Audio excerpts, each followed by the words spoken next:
Today is part one of a new series I am recording. This series is called the B-Side Presidents, History's Unremarkables.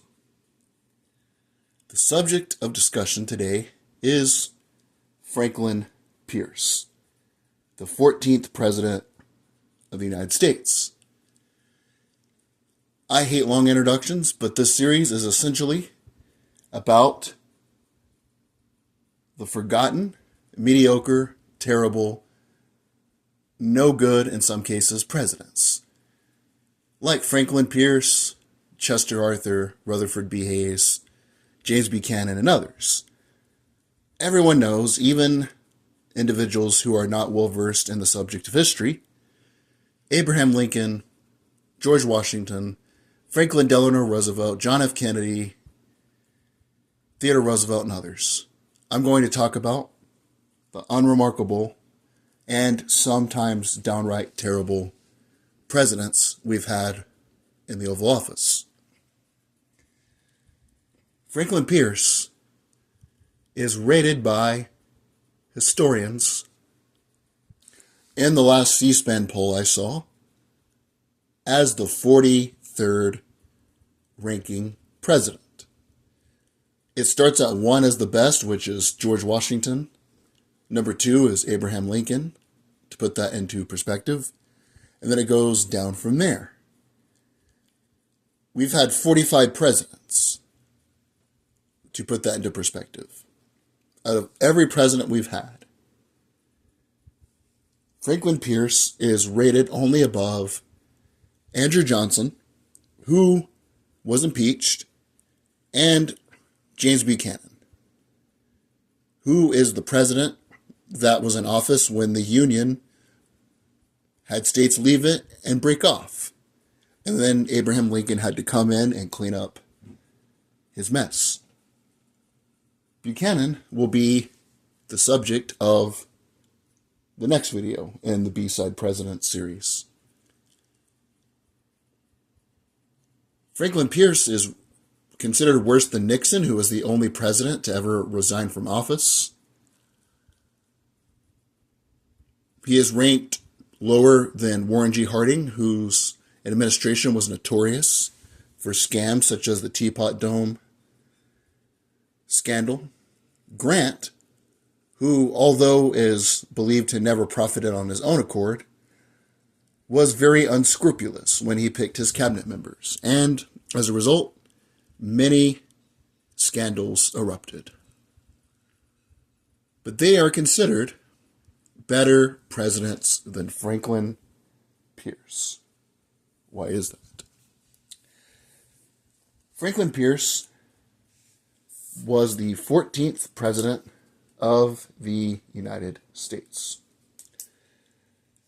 The main reason, just to give you a little bit of surmising, but I will dissect this further, that he is considered one of the worst, is that his presidency escalated national crisis and sectional conflict. It escalated what eventually led to the Civil War. Presidents, to a certain degree, are products of their time. FDR was considered a great president because he dealt with major crises. Crises would be the correct term to use, such as World War II and the Great Depression. The political climate at the time was one of division. You had Southerners who supported slavery, states' rights over the national government, tariffs and other issues, but slavery is the most polarizing issue. Yet abolitionists in the North, because it was more manufacturing and less agrarian, who did not support the expansion of slavery, and that led to a boiling pot of tensions. Franklin Pierce's presidency did a lot to make it worse. Here are some fun facts about Franklin Pierce. If you are in a trivia contest you want to win, or if you just want to seem like the smartest person in the room, here are a few fun facts. Pierce is the only president we've ever had who had his entire cabinet for his entire presidency, meaning that he kept every cabinet member in place who began at the beginning of his presidency. He's the only one. At that time, he only had about 7 cabinet members. Speaking of which, a few distinguished members. His Secretary of the Treasury, James Guthrie from Kentucky, the Commonwealth, paid down the national debt from $63 million in 1853 to $25 million in 1857. That was a decrease by 60%. He paid down the national debt by 60%. Another notable member of his cabinet was future Confederate States President Jefferson Davis, who was his Secretary of War. He was known to be a very competent, a very able, active, and vigorous member of his cabinet. He increased the size of the U.S. Army, improved the training. He established an Army Corps. He oversaw the introduction of the mini-ball, which was the weapon used during the Civil War. It was more accurate and more deadly. He also directed surveys for the Transcontinental Railroad, which connected the country. And he supported the Gadsden Purchase, which we will get into, one of Pierce's few accomplishments. And he improved the overall military infrastructure, which is ironic if you think about it, using hindsight. In hindsight, him improving the structure, the weaponry, the organization of the U.S. military, it further made it more difficult for the Confederacy when they fought them. Just thought it was interesting. Something you don't hear about very much talked about. Another fun fact about Franklin Pierce. He was the youngest president up until that point to have served a full term in the 19th century. And up until Theodore Roosevelt, he was the youngest president ever elected. Another fun fact. He is still to this day, the only president to win a term and to not be renominated by his party. Biden was renominated by his party, but he dropped out of the election. That's why he did not run. Franklin Pierce did not win the Democratic nomination because he did such a terrible job. Here are a few of his accomplishments. And the reason I'm doing this first is because he has only a few things he did well in office and many things he did not well while in office, just to put it in a nice way.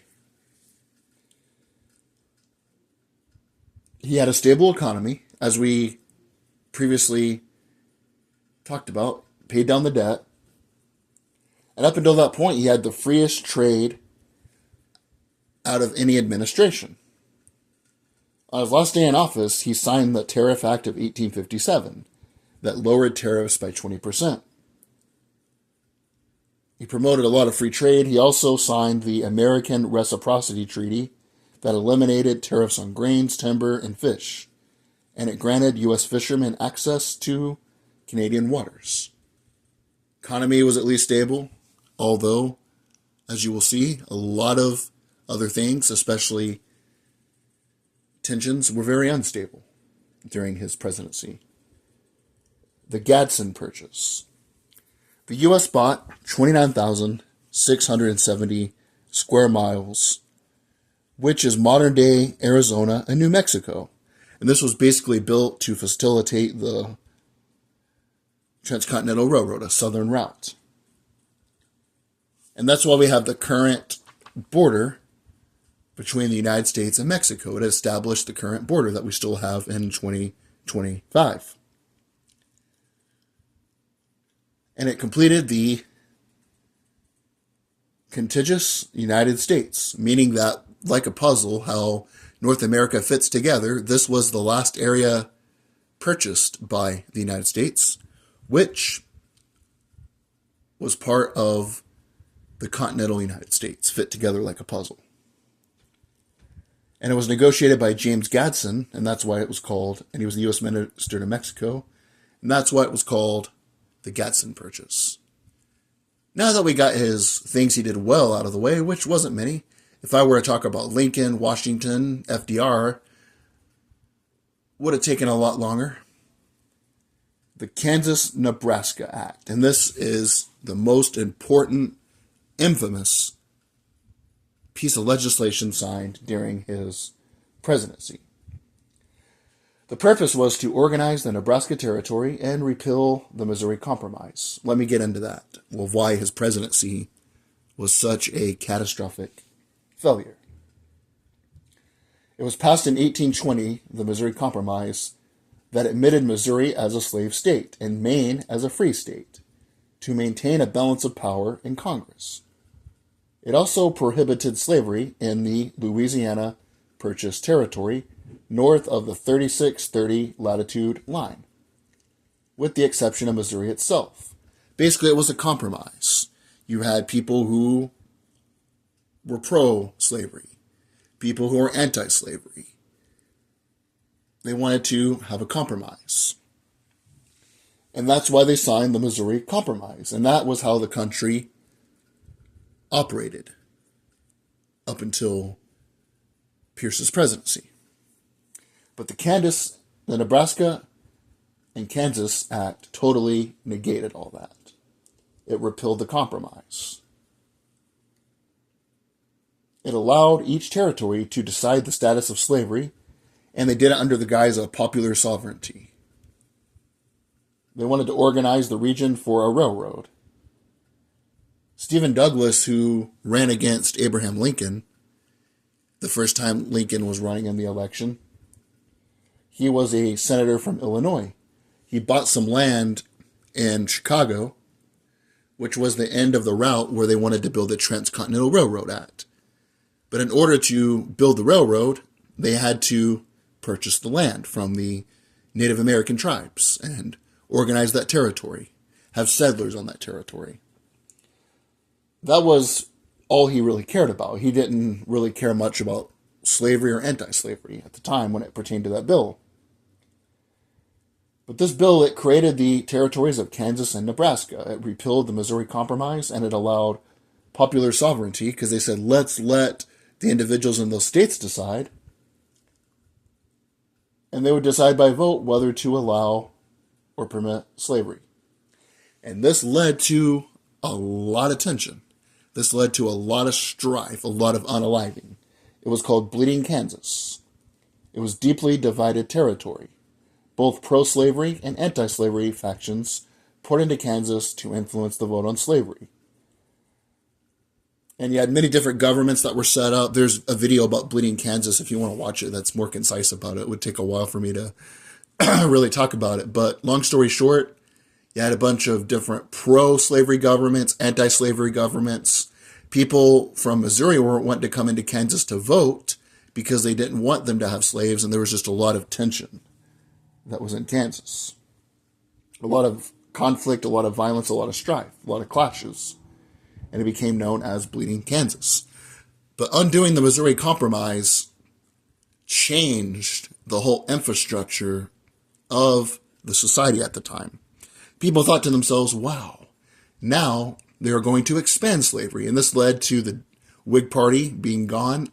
And this led to the Republican Party, who in the beginning, they wanted to end slavery in the United States. And that's what led to the rise of Abraham Lincoln. But before Abraham Lincoln, you had James Buchanan, which will be the next president I cover in the series. But he did some even other things. I wouldn't say worse. There's nothing worse than permitting slavery or just saying let the states decide. Cuba. Pierce was a pro-Southern Democrat who supported U.S. expansion, especially in ways that could benefit slaveholding interest. And at the time, Cuba, it was a slave-holding colony of Spain, and it was seen by a lot of Southern leaders as desirable. That's when you have the Ostend Manifest. The Ostend Manifesto. That was in 1854. U.S. diplomats in Ostend, Belgium, secretly drafted a document suggesting the U.S. should offer to buy Cuba from Spain for up to $120 million. It further implied that if Spain refused, the U.S. would be justified in seizing the island. The manifesto was leaked to the New York Herald, who published it. It deepened the sentiment his administration was trying to expand slavery and helped ensure he would not be renominated by the Democratic Party in 1856. It was James Buchanan who ended up becoming their nominee, who was considered the worst president, even worse, and I'll get into him in the next video. And that's Franklin Pierce for you. Franklin Pierce, to surmise, one of the worst presidents because the Kansas and Nebraska Act, which got rid of the Missouri Compromise. It led to Bleeding Kansas, strife. It was basically the precursor to the Civil War. John Brown,